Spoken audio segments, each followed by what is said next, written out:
శవంలా పడున్నా, ఒకవేళ బతికి బట్ట కట్టినా కాపురం చేయగలడా లేక కన్నీట ముంచుతాడా అని ఆలోచించకుండా భర్తే దైవం అనుకుని నన్ను మళ్ళీ మంచి చేశావు. భరించేవాణ్ణే భర్త అంటారు, కానీ భర్తనే భరించిన గొప్ప భార్యవి నువ్వు. నేను కళ్ళు తెరవడం కోసం నువ్వు కళ్ళు మూయకుండా నా మంచం పక్కనే ఉన్నావు.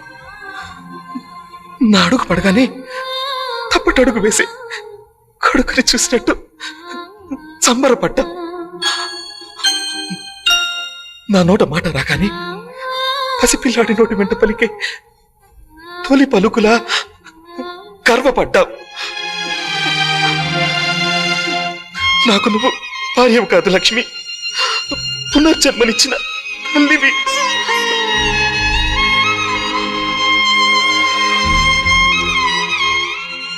కనటం తల్లి వంతు, పెంచటం తండ్రి బాధ్యత, కలిసి బతకడం భర్త కర్తవ్యం.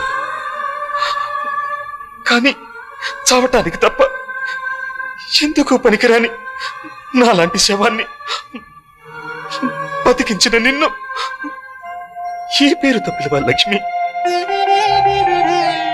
పెళ్లి పేరుతో ఆడదాని ఇంటి పేరు మారుతుంది, కానీ నీలాంటి భార్య ఉంటే మాగాడి జీవితమే మారిపోతుంది. నేను తినకుండా ఉండగలను, నీళ్లు తాక్కుండా బతకగలను, చివరికి ఊపిరి పీల్చకుండా జీవించగలను. కానీ నిన్ను వదిలి ఒక్క క్షణం కూడా ఉండలేను లక్ష్మి, ఒక్క క్షణం కూడా ఉండలేను, ఒక్క క్షణం కూడా ఉండలేను.